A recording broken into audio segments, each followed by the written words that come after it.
Hey everyone, what's up? If you're dealing with an offline printer, don't worry. In today's video, I'll walk you through some simple steps to get your printer back online. Let's get started. Step 1. Check the basics.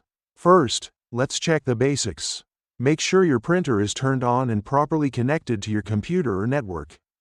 Check all cables and ensure they are securely plugged in. Step 2. Verify network connection.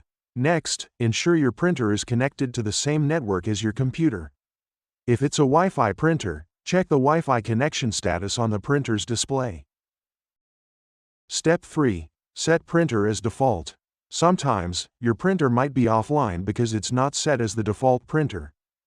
Follow these instructions to set your printer as the default printer.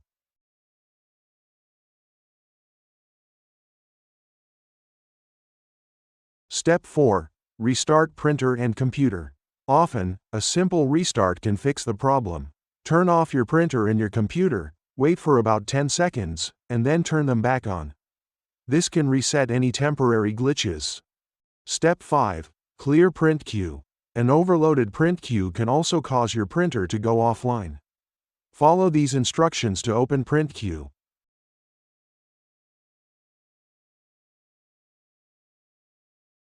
If there are any pending print jobs, cancel them and try printing again.